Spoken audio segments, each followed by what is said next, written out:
Sega. Sega. Sega.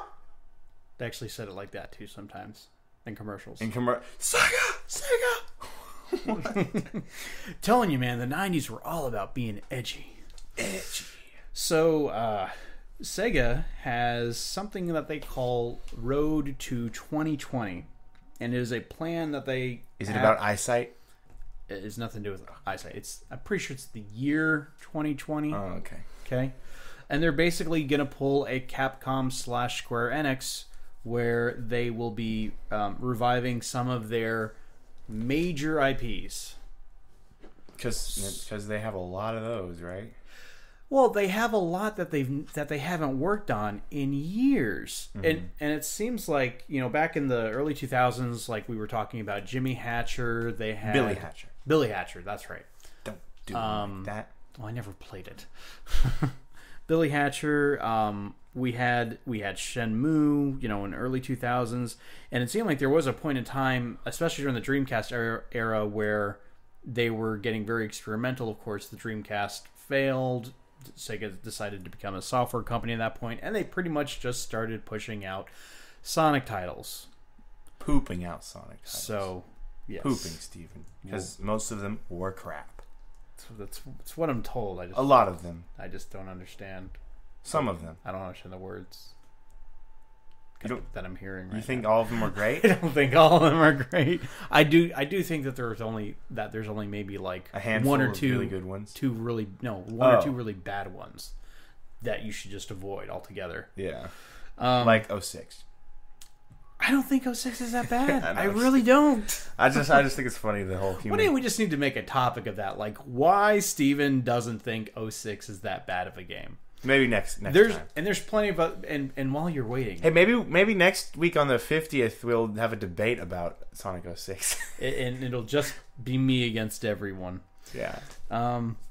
So there are some other franchises that they could bring back. Columns is kind of like a Tetris sort of game.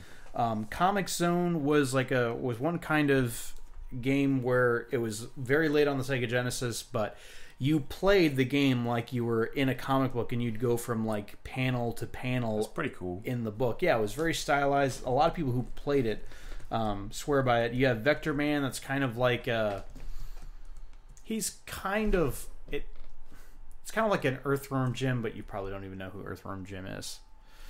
Yeah. So, oh no, the Earthworm dude with arms. Yeah, the Earthworm with the suit. Yeah. The suit. What's that? What was that from? It was a video game, and then they turned it into a cartoon. For what console? Super Nintendo, Sega Genesis, the 16-bit consoles. Wait, oh dang it! I don't have it, do I? No, Super Nintendo. Nope. You had Streets of Rage, which was a beat 'em up, which was a really good beat 'em up.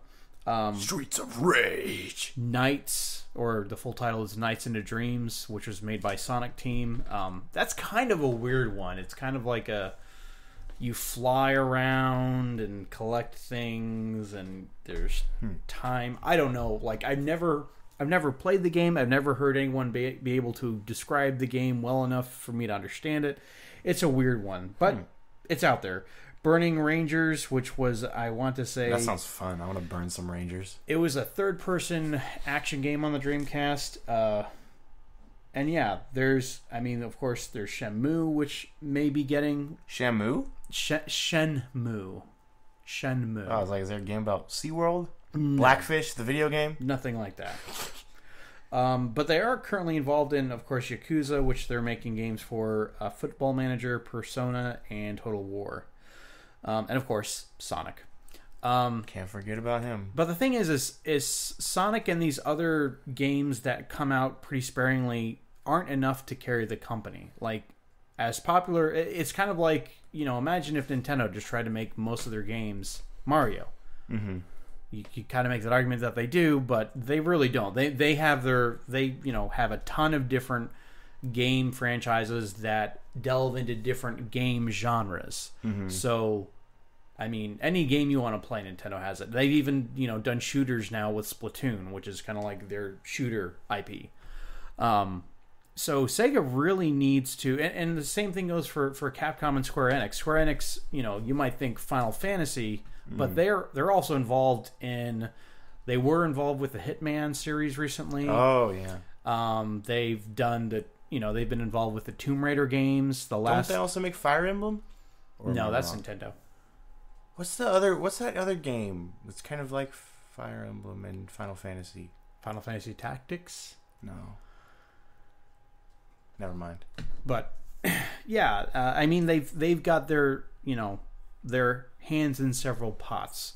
So I think if Sega wants to revive itself as like this retro IP company, yeah, go for it.